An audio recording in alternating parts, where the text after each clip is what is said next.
વિદ્યાર્થી મિત્રો, આપણે થિયરીની અંદર આગળ વધીએ તો પછીનો ટોપિક છે પૃથ્વીનું ચુંબકત્વ. આ ટોપિક ની અંદર એવું છે, જો તમે 3 ડાયમેન્શન વિચારી શકો, બરાબર, તો આની અંદર ખબર પડશે આપને. 3 ડાયમેન્શન તમે વિચારી નહીં શકો તો આ પ્રશ્નની અંદર ખબર નહીં પડે, બરાબર. કારણ કે પૃથ્વીનું ચુંબકીય ક્ષેત્ર છે એ દરેક જગ્યાએ એક સમાન નથી, અલગ અલગ હોય છે. ધ્રુવ પ્રદેશ છે, સામે નીચે, સામે ધ્રુવ એટલે નોર્થ, નીચે સાઉથ પાસે ચુંબકીય ક્ષેત્ર તીવ્ર હોય છે. વિષુવરેખા પાસે ચુંબકીય ક્ષેત્ર કેવું હોય છે? ઓછું હોય છે, બરાબર. કારણ કે ત્યાં ધ્રુવ પાસે ચુંબકીય ક્ષેત્ર રેખા અંદર એન્ટર થાય છે અને સામેની સાઈડ બહાર નીકળી જાય છે, બરાબર. તો વસ્તુ એ છે 3 ડાયમેન્શન આપણે વિચારતા આવડવું જોઈએ. આની અંદર બહુ ખૂબ ઊંડાણપૂર્વક વિચારવાનું નથી, કારણ કે જેટલું ઊંડાણપૂર્વક વિચારશો ને એટલું નવા નવા પ્રશ્ન ઉદ્ભવશે, બરાબર. એટલે ખૂબ જ ઊંડાણપૂર્વક વિચારવાનું નથી.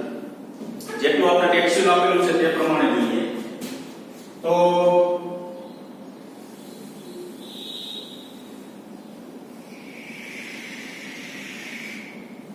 પૃથ્વી આપેલી છે.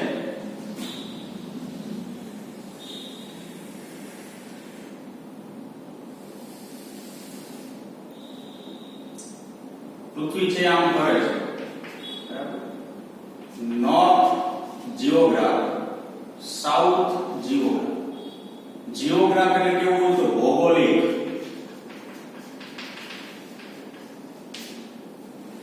જીઓગ્રાફ એટલે શું? એટલે ભૌગોલિક. પૃથ્વીની સાચી ઉત્તર દિશા અને સાચી દક્ષિણ દિશા. આ સાચી ઉત્તર અને સાચી દક્ષિણ દિશા છે, બરાબર.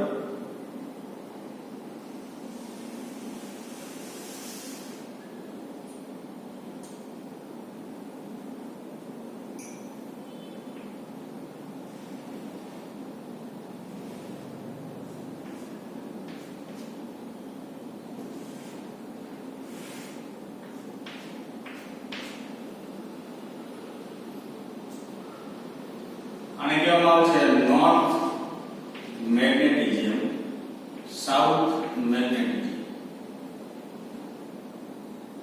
ચુંબકીય મેગ્નેટિક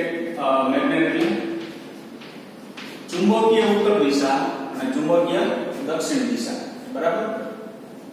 આ એમ હોય છે, આ શું છે? એસ છે. હવે સૌપ્રથમ આપણે જોઈએ કે આ પૃથ્વી જે છે એ ચુંબકીય ક્ષેત્ર શું કેવી રીતે ધરાવે છે. પૃથ્વીનું માઇનર ચુંબકીય ક્ષેત્ર હોય છે, બહુ એટલું બધું નથી હોતું. નહીં તો પૃથ્વીની સપાટી પર રહેલું લોખંડ છે ડાયરેક્ટ પૃથ્વી તરફ સુધી આકર્ષાય છે, બરાબર, અને વધુ બળ સાથે આકર્ષાય. ગુરુત્વાકર્ષણ તો લાગતું જ હોય, પણ માઇનર હોય છે. કેટલું હોય છે? તો કે પૃથ્વી ઉપર ચુંબકીય ક્ષેત્ર છે એ લગભગ 10 ની માઈનસ 5 ઘાત ટેસ્લાની આગળ વધે છે. તો 10 ની માઈનસ 5 ઘાત ટેસ્લા એટલે ખૂબ જ ઓછું ચુંબકીય ક્ષેત્ર કહેવામાં આવે છે, બરાબર. હવે આ આખું વિચારવામાં આવે તો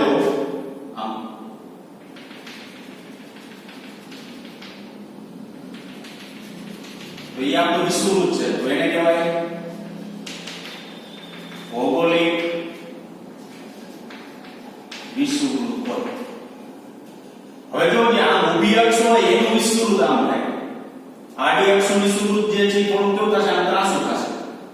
તો ઈ વિષુવવૃત્ત આપણે દોરવું હોય તો ઈ વિષુવવૃત્ત તમે આમ દોરી શકો.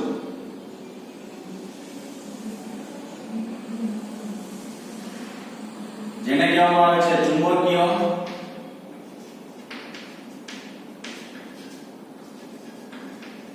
વિષુવવૃત્ત, બરાબર.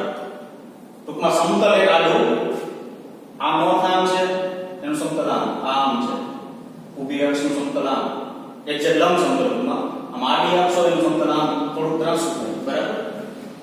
પૃથ્વીનું ચુંબકીય ક્ષેત્ર લગભગ 10 ની માઈનસ 5 ઘાત ટેસ્લાના સ્વરૂપમાં છે. હવે સૌપ્રથમ પૃથ્વી ચુંબકીય ક્ષેત્ર ઉત્પન્ન કેવી રીતના થાય? તો કે પૃથ્વીની અંદર, પેટાળની અંદર પીગળેલ ધાતુ કેવી? તો કે લોખંડ છે મોટા ભાગની અને મોટા ભાગની નિકલ. એ પીગળેલ ધાતુ જે છે ને એ પૃથ્વી જ્યારે ભ્રમણ કરતી હોય ને, બરાબર, તો એની સાથે એ પીગળેલ ધાતુ શું કરે છે? આમ ભ્રમણ કરે છે. તો પીગળેલ ધાતુ જો ભ્રમણ કરતું હોય તો આપને ખબર છે, તો એની અંદર ઇલેક્ટ્રોન હોય કે ન હોય? તો ઇલેક્ટ્રોન હોય તો ઇલેક્ટ્રોન આમ પરિભ્રમણ કરતા હોય, તો ઇલેક્ટ્રોન પરિભ્રમણ કરતા હોય તો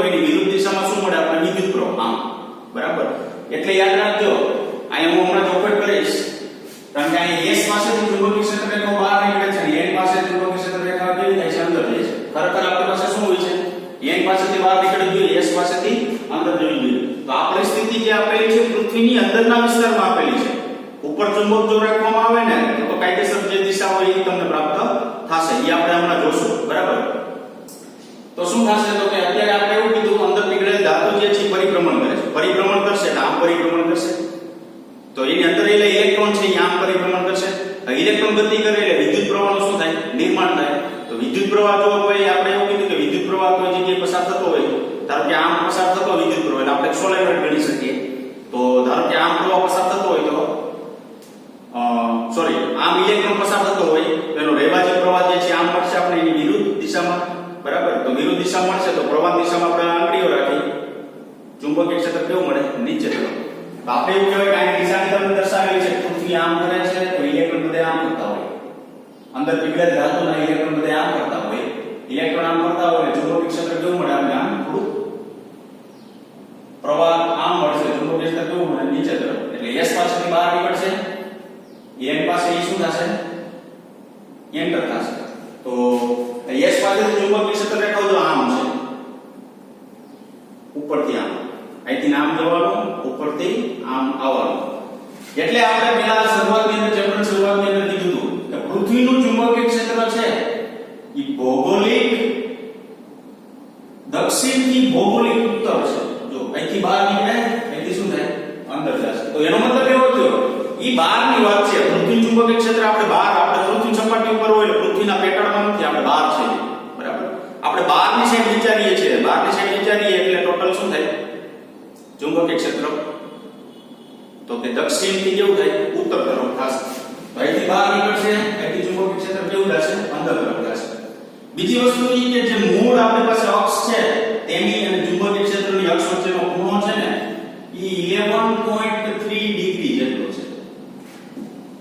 એટલે એનો મતલબ એવો થયો કે ખરેખર પૃથ્વીનો ઉત્તર દક્ષિણ દિશા છે ને એ દિશામાં ખરેખર પૃથ્વીનું ચુંબકીય ક્ષેત્ર નથી. આ ખાસ યાદ રાખજો.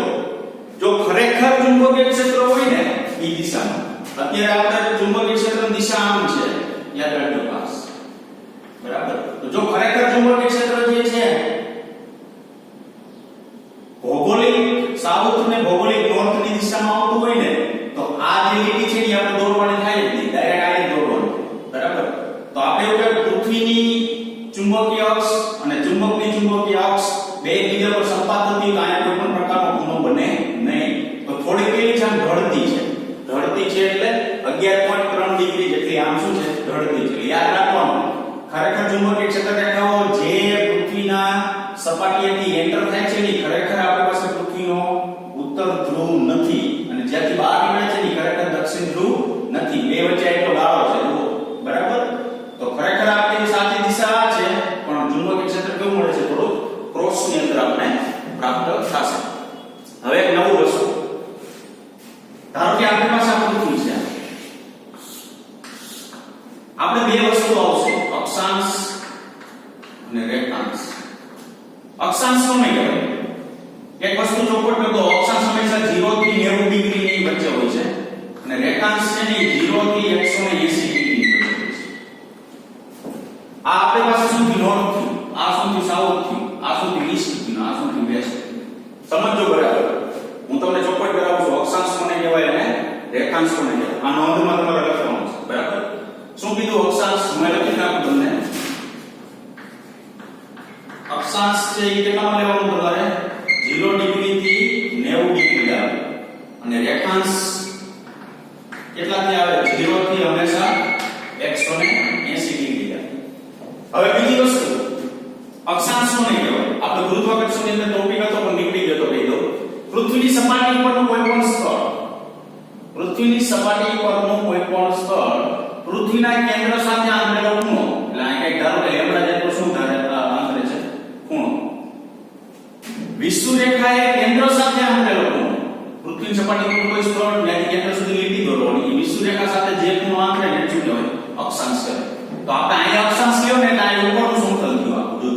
એટલે અહીંયા જે છે ને, બરાબર, આ 0 થી અહીંયા સુધી 90, આ 0 થી અહીંયા સુધી શું થશે? 90. તો આ સમતલ જે છે ને ઈ દરેક બિંદુએ પૃથ્વી આખો ગોળો વિચારો, બરાબર? કેન્દ્રથી આમ બિંદુ લ્યો, કેન્દ્રથી આમ બિંદુ લ્યો, કેન્દ્રથી આમ બિંદુ લ્યો, દરેક પાસે ત્રિજ્યા કેવી થશે? એક સમાન થશે. તો આ બિંદુ લ્યો, આ બિંદુ, અહીંયા કોઈ બિંદુ, આ જે છે ભાગમાં આગળ પણ આપેલું ન્યા આમ લ્યો, દરેક જગ્યાએ લેમ્બડા મળશે. અહીંયા હોય તો આમ સમતલમાં મળે, બરાબર? એટલે 0 થી અહીંથી આ સુધી અને અહીંથી આ સુધી 0 થી કેટલા કીધા? 90. યાદ રાખવાનું, જે જગ્યાએ અક્ષાંશ હોય ને તે જગ્યાએ હંમેશા તમને નોર્થ અને સાઉથ જોવા મળશે. કારણ કે તમને એમ કે 80 ડિગ્રી નોર્થ, તો તમારે અહીંયા સમજી જવાનું આ શું લખ્યું છે? અક્ષાંશ છે. પાછળ લખ્યું હોય 80 ડિગ્રી નોર્થ, તો અહીંથી હું આમ લઉં એટલે નોર્થ બાજુ તમારે જવાનું કેટલા ડિગ્રી? 80 ડિગ્રી જેટલું. તમને એમ કે 80 ડિગ્રી સાઉથ, એટલે આની આ વસ્તુ અહીંયા લઈ લેવાની. અહીં પાછું સમતલ થશે એટલે અહીંયા કોણ કેટલા માં આવે? 80 માં, બરાબર? એટલે 80 ડિગ્રી સાઉથ. તો કોઈ જગ્યાએ તમે કોઈ ડિગ્રી લખેલું હોય પાછળ નોર્થ ને સાઉથ એવું જોવા મળે ને, તો તમારે સમજી જવાનું શું આપેલું હોય? અક્ષાંશ. અક્ષાંશમાં શું હોય? આમ આડા સમતલ થાય, યાદ રાખજો ખાસ. રેખાંશની અંદર શું હોય? ઊભા સમતલ થાય. આમ ઈ બધા શું કહેવાય? રેખાંશ. આમ તો હવે 0 થી 180 શું કામ? તો અહીંથી જોવો જી આમ, અહીંથી કેમ લેવાનું હોય છે? આમ લેવાનું. એટલે કેટલા થાય? 0 થી 180. ટૂંકમાં કાંઈ નહીં, અક્ષાંશ કે ને તો આડા બધા સમતલ લેવાના, રેખાંશ કે ને એટલે બધા ઊભા સમતલ લેવાના, બરાબર? હવે તમને કોઈ ડિગ્રી મળ્યું 108 ડિગ્રી 22 મિનિટ. હવે 108 ડિગ્રી 22 મિનિટ કે આપેલું પાછળ લખ્યું હોય ઈસ્ટ, તો ઈસ્ટ તરફ 108 ડિગ્રી 22, તો તમારે આ યાદ રાખવાનું W કે E લખેલું હોય ને ગમે ત્યાં ખૂણાની પાછળ, તો ઈ શું કહેવામાં આવે છે? રેખાંશ. ખ્યાલ આવ્યો? બરાબર? હંમેશા યાદ રાખજો, અક્ષાંશ જે છે 0 થી 90 ની વચ્ચે પાછળ નોર્થ સાઉથ થાય તો તમારે સમજી જાવ શું આપેલું છે? અક્ષાંશ. રેખાંશમાં W E લખેલું હોય તો શું સમજી જવાનું? રેખાંશ, બરાબર? તો આ સિમ્પલ માહિતી થઈ અક્ષાંશ અને રેખાંશ. હવે અહીંયા આપણે શું આપેલું છે કે ચુંબકનો ઉત્તર ધ્રુવ, એટલે ચુંબકીય ઉત્તર ધ્રુવ.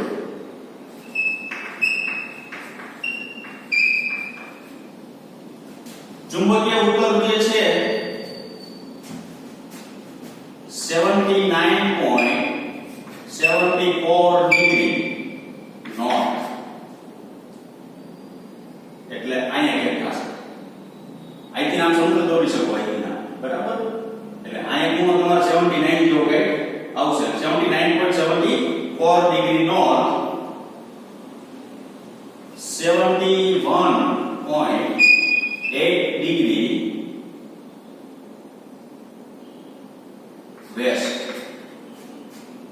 તો આ શું થયું આપણા માટે? જોવું અક્ષાંશ. આ આપણા માટે શું થયું? રેખાંશ. ક્યાં આવેલું હોય છે? ઉત્તર કેનેડામાં. ક્યાં આવેલું છે? ઉત્તર કેનેડા. એટલે એવું કીધું કે ચુંબકીય ઉત્તર ધ્રુવ, એટલે જ્યાં ચુંબકીયનો ઉત્તર ધ્રુવ એટલે એને એમ મળે છે ને તે અક્ષાંશ સાથે એટલાનો ખૂણો, રેખાંશ સાથે એટલાના ખૂણે ઉત્તર કેનેડા પાસે મળે છે. એટલે અહીંયા જે છે ને કેનેડા આવેલું છે. કેનેડા પાસે હંમેશા યાદ રાખવાનું ચુંબકીય ક્ષેત્ર રેખાઓ જે છે એ લંબ રૂપે પૃથ્વી સપાટીને લંબ રૂપે અંદર તરફ જતી હોય. કેવી જતી હોય? પૃથ્વી સપાટીને લંબ રૂપે. કારણ કે અહીંથી નામ નીકળી ડાયરેક્ટ અંદર ક્યાં જશે? ઉત્તર કેનેડા પાસે જશે. એવી રીતના ચુંબકીય દક્ષિણ, ચુંબકીય દક્ષિણ લેવા જાવ તો શું થાય? 79.74 ડિગ્રી સાઉથ. તો આ શું થયું? અક્ષાંશ. S આવ્યો તો શું કહેવાનું? અક્ષાંશ. W આવ્યો શું કહેવાનું? રેખાંશ. N આવ્યો શું કહેવાનું? અક્ષાંશ. 108.22 ડિગ્રી ઈસ્ટ, રેખાંશ. તો આ જે છે ને એ એવું કહેવા માંગે છે અક્ષાંશમાં જોવો ને તો 79, એટલે અહીંયા 79 ને આવે છે, બરાબર? અહીંથી નામ દોરો તો આ બે હરકત થાય. રેખાંશમાં 108.22 ઈસ્ટ, એટલે ઈસ્ટ એટલે આવું હશે. આ છે વેસ્ટ. ઈસ્ટ સાથે આમ આમ સમતલમાં વિચારો, અને અહીં કે આવતું હશે, બરાબર? અહીં ક્યાં કેટલા નો 108 નો, એટલે અહીં કે આવશે. આમ વિચારવામાં આવે આમ, એટલે આ જે છે અહીં કે આવશે, એટલે ઈસ્ટ સાથે 108 60 ડિગ્રી ખૂણો રેખાંશ માટે ક્યાં મળશે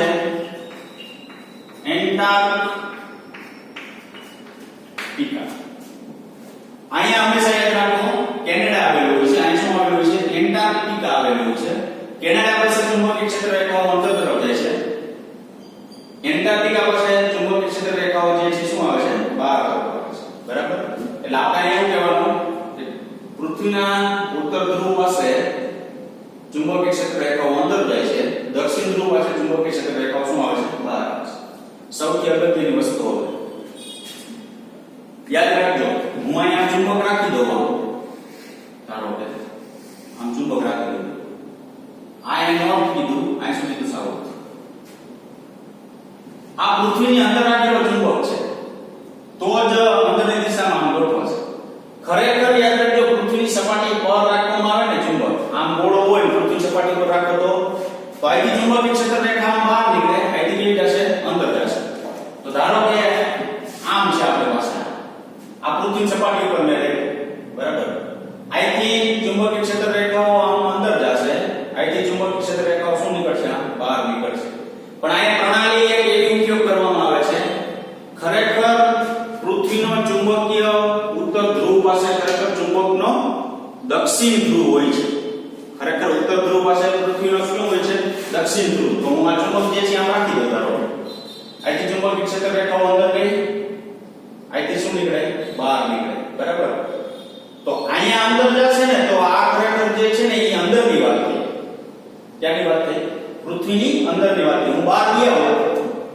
તો બહાર ગયા હું ચુંબક અહીંયા રાખું તો અહીંથી ચુંબકીય ક્ષેત્ર રેખાઓ તો શું થશે એન્ટર થશે અહીંથી ચુંબકીય ક્ષેત્ર રેખાઓ એન્ટર થશે અહીંથી આમ આવશે અને અહીંથી ચુંબકીય ક્ષેત્ર રેખાઓ શું નીકળશે બહાર નીકળશે તો ખરેખર બહાર જે નીકળતી હોય એને નોર્થ કહેવાય તો આ આપણો શું થયો નોર્થ થયો તો અહીં મેં બાહ્ય ચુંબક માટે અહીં શું લખ્યું નોર્થ પછી અહીં શું લખાય સાઉથ બરાબર આ જે વસ્તુ આપેલી છે પૃથ્વીની અંદરની વસ્તુ આપેલી છે પેટાળની વસ્તુ આપેલી છે આપણે પૃથ્વીની સપાટી પર હોઈએ છીએ તો અહીંથી ચુંબકીય ક્ષેત્ર બહાર નીકળે અને અહીં એન્ટર થાય સાઉથ બહાર નીકળે એટલે નોર્થ તો હવે જોજો આ નોર્થ હતો ના સાઉથ હવે રાખો તો વસ્તુ ની થઈ નોર્થ ને સાઉથ બરાબર પણ આ જે દર્શાવેલું છે ને ઈ પૃથ્વીની અંદર ચુંબકીય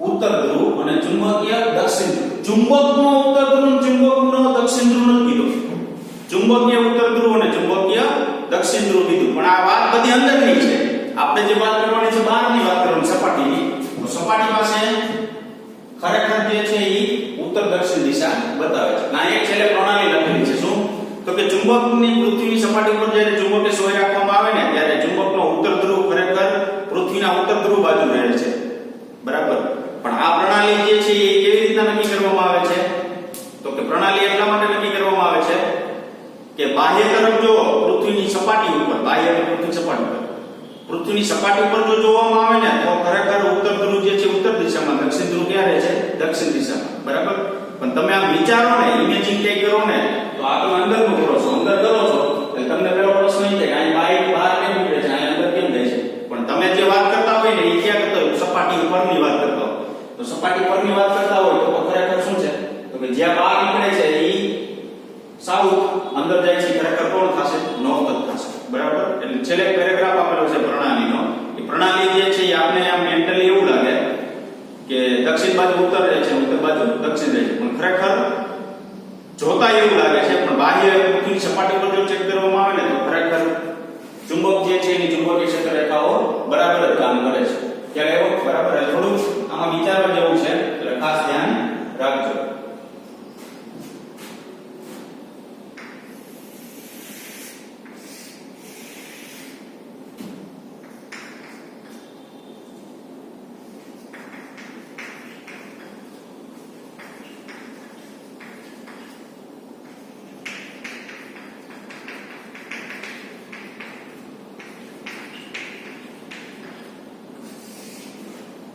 આપણે આગળ બે ભૌતિક રાશિ આવે છે કઈ કઈ એક આવે છે ડેક્લિનેશન એક આવે છે ડીપ એંગલ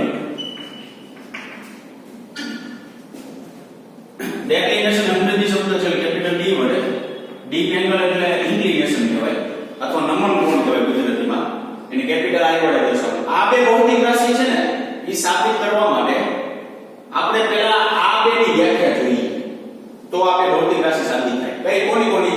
મેગ્નેટિક મેરિડિયન અથવા ચુંબકીય મેરિડિયન અને ભૌગોલિક મેરિડિયન અથવા જીઓગ્રાફ મેરિડિયન કોને કહેવાય તે જોઈએ. બરાબર.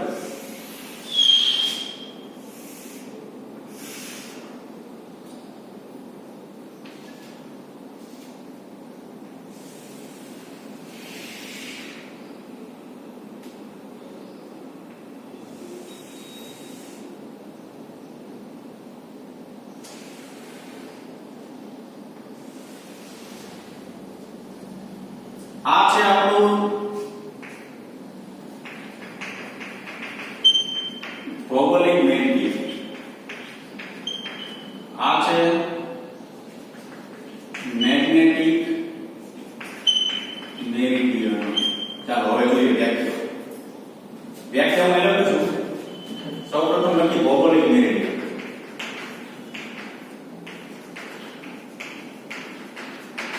પાકી નથી કરવાની. બરાબર. આના ઉપર ભૌગોલિક મેરિડિયનની વ્યાખ્યા શું છે? પૃથ્વીની સપાટી પરના કોઈ પણ સ્થળે રેખાંશરૂપ અને ભૌગોલિક પ્રમાણ અક્ષમાંથી પસાર થતા કાલ્પનિક સમતલને ભૌગોલિક મેરિડિયન કહે છે. ચાલો સિમ્પલ વ્યાખ્યા જોતા અઘરી લાગે છે. કાંઈ પૃથ્વીની સપાટી પરના કોઈપણ સ્થળે શું પસંદ કરવાનું? રેખાંશ વૃત્ત. મેં હમણાં કીધું રેખાંશ વૃત્ત એટલે શું? ઊભી અક્ષ સમાંતર સમતલ છે બંને તે. તો આ એક રેખાંશ વૃત્ત થયું કે નહીં? બરાબર. રેખાંશ વૃત્ત તો ખરા જ. રેખાંશ વૃત્ત એટલે ભૌગોલિક ભ્રમણાક્ષમાંથી પસાર થતું કાલ્પનિક સમતલ. ભૌગોલિક ભ્રમણાક્ષ એટલે આ પૃથ્વીની જે ભ્રમણ કક્ષા છે તે આ કહેવાય. બરાબર. એમાંથી પસાર થતું એક કાલ્પનિક સમતલ એટલે આ એને શું કહેવાય? ભૌગોલિક મેરિડિયન. ટૂંકમાં કાંઈ નહીં. ભૌગોલિક મેરિડિયન એટલે શું? તો આખી પૃથ્વી છે, આ નોર્થ છે, આ સાઉથ છે. બરાબર. રેખાંશ એટલે ઊભા ભાગ. એ સમતલ કેમાં પસાર થવું જોઈએ? જે આમ અક્ષ છે ને, બરાબર, એ અક્ષ ધારો કે આમ અક્ષ છે આપણી પૃથ્વી, એમાંથી આમ સમતલ પસાર થવું જોઈએ. સાઈડ ની બતાવું તો આમ, બરાબર. આમ ઊભું સમતલ તો થયું જ, પણ એની અક્ષમાંથી પસાર થવું જોઈએ. સમતલને શું કહેવાય? ભૌગોલિક મેરિડિયન કહેવાય. સિમ્પલ. બરાબર. ટૂંકમાં પૃથ્વીની સપાટી પર કોઈ સ્થળે રેખાંશ દોરી નાખવાનું, પણ ક્યાં દોરવાનું? એની અક્ષમાંથી પસાર થતું હોય એવું. એને શું કહેવાય? કાલ્પનિક સમતલ. એટલે વિચારવાનું. અને ભૌગોલિક શું કહેવાય? મેરિડિયન. એના પછી છે મેગ્નેટિક મેરિડિયન.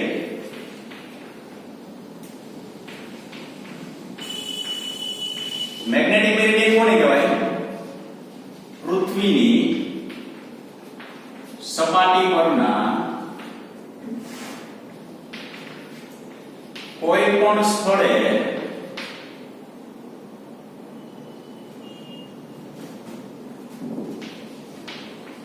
ચુંબકીય ક્ષેત્ર રેખાઓને સમાવતા અને ચુંબકીય અક્ષમાંથી પસાર થતા કાલ્પનિક સમતલને મેગ્નેટિક મેરિડિયન કહે છે. પૃથ્વીની સપાટી પર કોઈ પણ સ્થળ લેવાનું, ચુંબકીય ક્ષેત્ર રેખા સમાવતા, કારણ કે ચુંબકીય ક્ષેત્ર રેખા આટલી બધી આમ છે, જો એને સમાવતા, એની સમતલમાંથી બધી પસાર થવી જોઈએ. સમાવતા ને ચુંબકીય અક્ષમાંથી પસાર થતું, ઓલું ભૌગોલિક અક્ષમાંથી પસાર થતું, તો આ ચુંબકીય અક્ષમાંથી પસાર થતું. આ ત્રાંસુ છે તે, બરાબર. તો કાલ્પનિક જે સમતલ તૈયાર થાય શું કહેવાય? Magnetic meridian. ઓમાં એવું હતું રેખાંશ વૃત્ત લેવાનું, પણ પૃથ્વીની અક્ષમાં પસાર થતું. આ ચુંબકીય ક્ષેત્ર લેવાની રેખાઓ પણ કેમાંથી ચુંબકીય અક્ષમાંથી પસાર થઈ આ બે સમતલ જે છે શું કહેવાય મેગ્નેટિક મેરિડિયન અને ભૌગોલિક મેરિડિયન હવે આપણું જે સાચું જે છે તે ડેક્લિનેશન કેપિટલ B વડે દર્શાવવામાં આવે છે ડેક્લિનેશન ને ડેક્લિનેશન ની વ્યાખ્યા શું મેગ્નેટિક મેરિડિયન મેરિડિયન એટલે સમતલ અને ભૌગોલિક મેરિડિયન વચ્ચેના ખૂણાને ડેક્લિનેશન કહે છે તો હું ડાયરેક્ટ તમને વ્યાખ્યા કહું ડેક્લિનેશન વ્યાખ્યા બહુ સરળ છે ડાયરેક્ટ એમ કહું કે મેગ્નેટિક મેરિડિયન ભૌગોલિક મેરિડિયન વચ્ચેના ખૂણા ડેક્લિનેશન કહેવાય તો આપણે ખબર જ ન પડે ભૌગોલિક મેરિડિયન શું છે મેગ્નેટિક મેરિડિયન એટલે આ બે વ્યાખ્યા પહેલા લેવી પડે પછી આ કેવું પડે એટલે ડેક્લિનેશન એટલે શું મેગ્નેટિક મેરિડિયન અને ભૌગોલિક મેરિડિયન વચ્ચેનો ખૂણો તો જો હજી આ ભૌગોલિક મેરિડિયન આ મેગ્નેટિક મેરિડિયન ઈ બે વચ્ચે એક ખૂણો બનશે ઈ ખૂણા કેપિટલ શું કહેવાય B એને કહેવામાં આવે છે ડેક્લિનેશન તો આપણે અહીંયા લખવું તો અહીં નો દોરી શકાય બરાબર સાચો ઉત્તર એટલે પૃથ્વીનો ઉત્તર એમ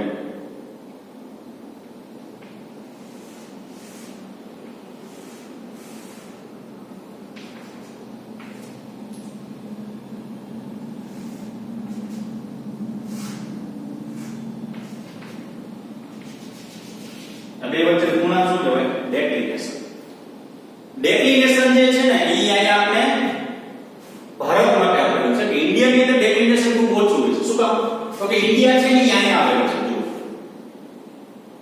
વિષુવવૃત્ત ઉપર ઇન્ડિયા આવેલું છે બરાબર એટલે આપણે એવું કહેવાય કે ઓછા અક્ષાંશ માટે ડેક્લિનેશન ઓછું વધુ અક્ષાંશ માટે ડેક્લિનેશન વધુ કા તો કે અહીંયા જે છે ઈ જોજી અહીંયા તમે પોઈન્ટ લ્યો તો અક્ષાંશ સાવ નાનો થાય અને ભારત ક્યાં આવેલું છે વિષુવવૃત્ત ઉપર આવેલું છે એટલે અહીંયા આપણે બધું ભારતમાં ડેક્લિનેશન ખૂબ કેવું છે નાનું જેમ ઉપર જાશો તમે એટલે અક્ષાંશ વધે અક્ષાંશ વધશે એટલે સામે ડેક્લિનેશન શું થશે વધશે તો અહીંયા બે સિટી માટે આપણે આપેલું છે દિલ્હી માટે અને મુંબઈ માટે દિલ્હીની અંદર ડેક્લિનેશન 0 ડિગ્રી 41 મિનિટ અને બોમ્બે માટે છે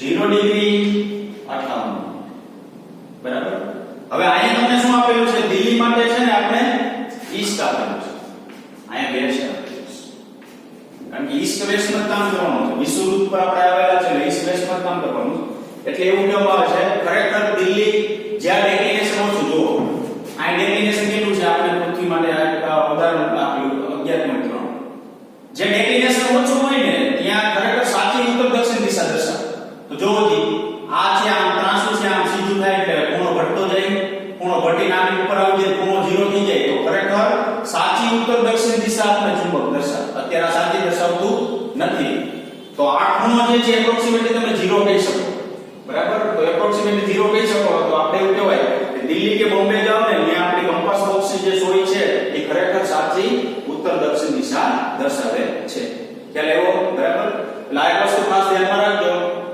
દિલ્હી પાસે 0 ડિગ્રી 41 અને મુંબઈ પાસે કેટલું છે 80 જેમ વધશે કારણ કે આપણે વિષુવવૃત્ત ઉપર આવેલા છીએ બરાબર વિષુવવૃત્ત પાસે ડેક્લિનેશન કેવું હોય ઓછું કારણ કે ત્યાં અક્ષાંશ ઓછો હોય જેમ ઉપર જશો એમ અક્ષાંશ છે એ વધશે એટલે શું થશે ચુંબકીય ક્ષેત્ર મોટું મળશે બરાબર હવે આગળ જઈએ તો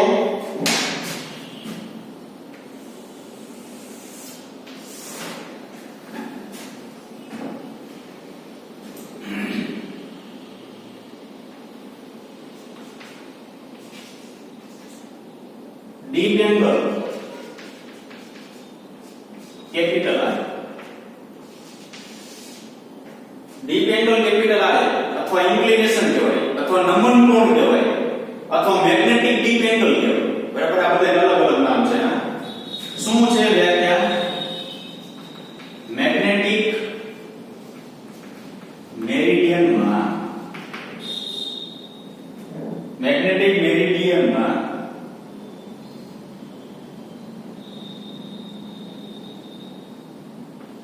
સમક્ષિતિજ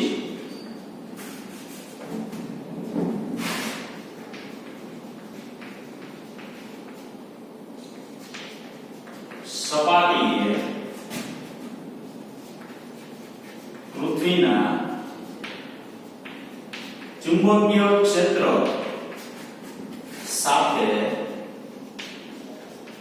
આંતરે કોણને ડીપ એંગલ આઈ કહે છે.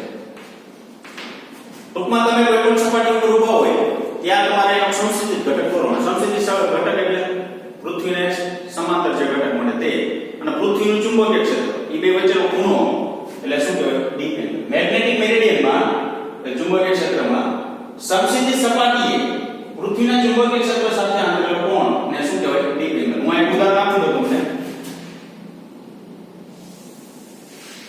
ધારો કે આપણી પાસે પૃથ્વી છે, આ છે ધ્રુવ, આપણી પાસે આ છે વિષુવવૃત્ત. આપણું પૃથ્વીનું ચુંબકીય ક્ષેત્ર ખરેખર આમ છે, બરાબર. હવે તો આપણે ખબર છે કે અહીંથી ચુંબકીય ક્ષેત્ર રેખા બહાર નીકળે છે, બરાબર. હું બે બિંદુ પસંદ કરી લઉં, બે બિંદુ એક વિષુવવૃત્ત પસંદ કર્યું, એક કરશું ધ્રુવ. અહીંથી ચુંબકીય ક્ષેત્ર રેખાઓ બહાર નીકળે છે. આ બિંદુ પાસે ચુંબકીય ક્ષેત્ર રેખાઓ કેવી હોય છે? આ દિશા, બરાબર. હવે એનો સમસ્થિતિ ઘટક એ હું એ દિશામાં દોરી શકું. સમસ્થિતિ ઘટક એટલે સ્પર્શક દોર દેવો, બરાબર. હવે જો મેગ્નેટિક મેરિડિયનમાં સમસ્થિતિ સપાટીએ એટલે સમસ્થિતિ ઘટક ઉપર તરફ થશે. આ બિંદુ પાસે ધ્રુવ કલા વિષુવવૃત્ત પાસે પૃથ્વીના ચુંબકીય ક્ષેત્ર સાથે આંતરેલો ખૂણો. પૃથ્વી ચુંબકીય ક્ષેત્ર અહીંથી બહાર નીકળે, અહીંથી બહાર નીકળીને આમ જશે ઉપર તરફ, બરાબર. તો બે વચ્ચે ખૂણો કેટલો? 0. તો પાઈ બરાબર 0. એવી રીતના હું અહીંયા આવું તો મેં સ્પર્શકની દિશા આમ દોરી હોય તો અહીંયા સ્પર્શકની દિશા આમ દોરી શકું, તો આમે સ્પર્શક દોર્યું. પૃથ્વીનું ચુંબકીય ક્ષેત્ર તો કેવું છે? આમ નીચે તરફ છે કે નહીં? તો અહીંયા બે વચ્ચે ખૂણો કેટલો મળે? 90 નો થાય. જો I બરાબર કેટલું મળે મને? 90. તો મારે અહીં વાત એવી કરી શકાય શું કે પૃથ્વીના વિષુવવૃત્તથી જેમ ધ્રુવ તરફ જાવ ને તેમ ડીપ એંગલમાં વધારો થાય છે. જો અહીંથી નામ વધારો થાય. કેમ? તો કે અહીંયા 0 હતો, અહીં કેટલો થઈ ગયો? 90 થઈ ગયો, બરાબર. ટૂંકમાં કાઈ નહીં, પૃથ્વી ચુંબકીય ક્ષેત્ર સમસ્થિતિ ઘટક વચ્ચે ખૂણો. તો આ પૃથ્વી ચુંબકીય ક્ષેત્ર સમસ્થિતિ ઘટક વચ્ચે ખૂણો અહીં 0 મળે, અહીં કેટલા મળે? 90. તો પૃથ્વી ચુંબકીય ક્ષેત્ર લઈ લેવાનું. એવું બને કે અહીંયા જુઓ, બરાબર.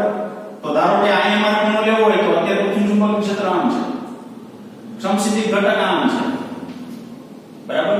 પૃથ્વી ચુંબકીય ક્ષેત્ર આમ છે, સમસ્થિતિ ઘટક આમ છે.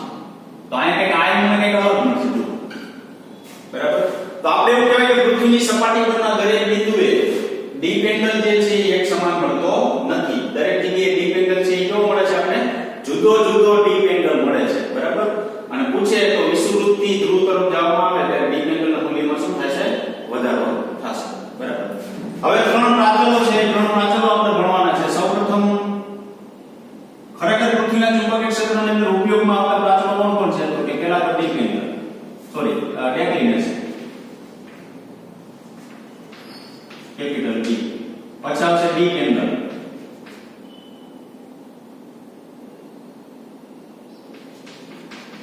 Capital R. પછી પૃથ્વીનો સમક્ષિતિજ ઘટક, જે છે આ ત્રણ પ્રાચલો જે છે ને, બરાબર. આ ત્રણ પ્રાચલનો ઉપયોગ જે છે આપણા પૃથ્વીના ચુંબકીય ક્ષેત્રમાં સૌથી અગત્યના છે. બે પ્રાચલ બની ગયા, ડેક્લિનેશન અને ડીપ એંગલ. સમક્ષિતિજ ઘટકનું સૂત્ર મેળવવાનું છે. એક મિનિટ.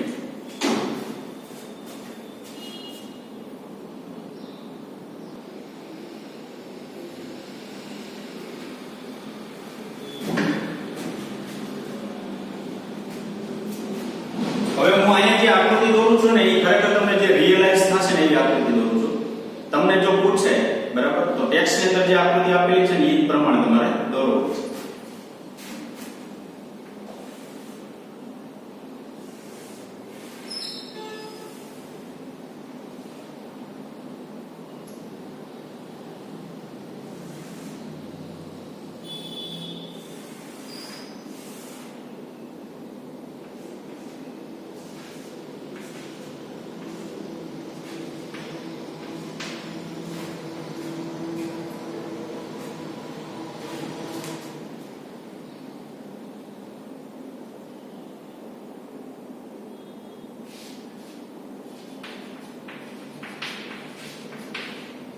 સાચો ઉત્તર જે હોય ને ત્યાં યાદ રાખવાનું આપણી પાસે ભૌગોલિક મેરિડિયન હોય એટલે PQRS ભૌગોલિક મેરિડિયન PSRS મેગ્નેટિક મેરિડિયન તો આપણે શું કીધું પહેલા મેગ્નેટિક મેરિડિયન ને ભૌગોલિક મેરિડિયન વચ્ચેનો ખૂણો એને શું કહેવાય ડેક્લિનેશન મેગ્નેટિક મેરિડિયન ભૌગોલિક મેરિડિયન બે મેરિડિયન આમ રાખેલા છે બરાબર બે વચ્ચેનો ખૂણો કેટલો છે કેપિટલ D વડે દર્શાવો હવે આ P બિંદુ પૃથ્વીનું કોઈ એક સ્થળ પસંદ કરેલું છે એ P બિંદુ પાસે આપણે ખબર છે કે પૃથ્વીનું ચુંબકીય ક્ષેત્ર કેમ હોય આમ એને આપણે BE વેક્ટર કહેશું બરાબર પૃથ્વીનું ચુંબકીય ક્ષેત્ર કેવું હોય આમ ત્રાસું કારણ કે અહીંયા તમે પસંદ કરો અહીંયા સ્થળ પસંદ કર્યું હું હમણાં આ વસ્તુ અહીં દર્શાવી દઈશ અહીં P બિંદુ પસંદ કરું તો પૃથ્વીનું ચુંબકીય ક્ષેત્ર આમ ત્રાસું મળે તો આમ ત્રાસું પૃથ્વીનું ચુંબકીય ક્ષેત્ર અને જો હું આ જોડી નાખું બરાબર ધારો કે અહીંયા P બિંદુ છે તો P બિંદુ પાસે B મને આમ મળશે ખ્યાલ આવ્યો હવે અહીંયા એક સમસ્થિતિ ઘટક દોરવો હોય તો આમ આવે તો મારો આ જે છે ને ઈ મારે સમસ્થિતિ ઘટક થશે તો જેને હું HE વડે દર્શાવીશ આ જે છે ને ઈ મારો ઉર્ધ્વ ઘટક થશે ઉર્ધ્વ એટલે પૃથ્વીના કેન્દ્ર તરફ જતો ઘટક એટલે આ કેન્દ્ર તરફ જતો ઘટક આ સ્પર્શક અને આ પરિણામી ચુંબકીય ક્ષેત્ર તો આ જે છે ઈ ધારો કે Z શું છે ઈ તો હવે તો મેં આમાં ડેક્લિનેશન દર્શાવી દીધું બે સમતલ વચ્ચેનો ખૂણો એટલે શું કહેવાય ડેક્લિનેશન હવે મારે દર્શાવવું છે ડીપ એંગલ મેગ્નેટિક મેરિડિયનમાં સમસ્થિતિ સપાટીએ પૃથ્વીના ચુંબકીય ક્ષેત્ર સાથે આપેલો ખૂણો સમસ્થિતિ સપાટી એટલે HE આમ છે પૃથ્વી ચુંબકીય ક્ષેત્ર એટલે આમ છે ઈ બે વચ્ચેનો ખૂણો એટલે શું કહેવાય કેપિટલ I કહેવાય બરાબર બે સમતલ આમ રેખા આ પૃથ્વીનું કોઈ બિંદુ પસંદ કર્યું સમસ્થિતિ ઘટક આમ ઉર્ધ્વ ઘટક આમ ઉર્ધ્વ એટલે પૃથ્વીની કેન્દ્ર તરફ જતો પૃથ્વી ચુંબકીય ક્ષેત્ર ખરેખર આમ છે તો બે સમતલ વચ્ચેનો ખૂણો એટલે D પૃથ્વી ચુંબકીય ક્ષેત્ર અને સમસ્થિતિ વચ્ચેનો ખૂણો એટલે શું લખાય કેપિટલ I તો જો જે આ I છે બરાબર ખૂણો આ પરિણામી ચુંબકીય ક્ષેત્ર છે એના બે ઘટક મળે તો પહેલો ઘટક જે છે આપણે શું મળશે સમસ્થિતિ ઘટક તો હું આ લખી શકું સમસ્થિતિ ઘટક HE બરાબર BE cos I I ખૂણો ખૂણા પાસે બાજુ cos લખાય પરિણામે B એટલે BE cos I ઉર્ધ્વ ઘટક ZE બરાબર BE શું લખાય sin I આવું લખાશે બરાબર BE sin I હવે મારે અહીં tan લેવું હોય તો શું થાય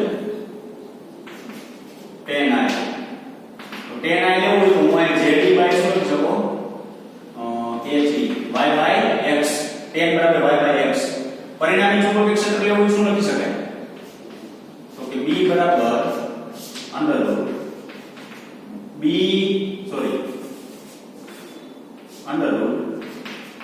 H સ્ક્વેર પ્લસ શું લખાય ZE નો સ્ક્વેર આ પરિણામ બરાબર તો આ સમસ્થિતિ ઘટક એટલે શું મળ્યું ઉર્ધ્વ ઘટક હું તમને બુક ની અંદર બતાવું છું ધારો કે આપણો ભૌગોલિક મેરિડિયન છે આ મેગ્નેટિક મેરિડિયન છે બે વચ્ચે નામ ગાળો છે બે સમતલ વચ્ચેનો ખૂણો એટલે ડેક્લિનેશન એટલે ડેક્લિનેશન થશે હવે આ આપણો P બિંદુ છે ચુંબકીય ક્ષેત્ર આમ છે ત્રાસુ આમ ત્રાસુ છે તો અહીં ખૂણો કેટલાનો થાય કેપિટલ I તો આ સમસ્થિતિ ઘટક કે આ ઉર્ધ્વ ઘટક સમસ્થિતિ ઘટક આપણે કેટલો મળશે B cos I જેટલો પ્રાપ્ત થશે બરાબર હવે હું આની વસ્તુ આપણે બુક ની અંદર જે આપેલી છે એ દર્શાવી દઉં પહેલી આકૃતિ બીજી આકૃતિ તમારે એ રીતના દોરવાની છે અહીંયા P બિંદુ આપેલું છે તો અહીંયા P બિંદુ આપેલું હોય તો સમસ્થિતિ ઘટક આમ થાય તો આ મારે શું લખાય છે ઉર્ધ્વ ઘટક આમ થાય પૃથ્વીના કેન્દ્ર તરફ તો ઈ મારે શું લખાય ZE પૃથ્વીનું ચુંબકીય ક્ષેત્ર જે છે કેવું છે આમ ક્રોસમાં છે એટલે આ છે એ આપણું શું થાય BE બરાબર આ રીતના આપણે આપેલી છે એટલે પૃથ્વીના ચુંબકીય ક્ષેત્રની બાબતની અંદર એટલી વસ્તુ ધ્યાનમાં રાખવાની છે બરાબર તો પ્રશ્ન નંબર આપણે ચાલ્યા 6 7 અને 8 વ્યાખ્યા બરાબર તૈયાર કરજો બહુ વિચારવાનું નહીં જે ટેક્સ્ટ છે એટલું આપણે તૈયાર કરશું બરાબર થેન્ક યુ વેરી મચ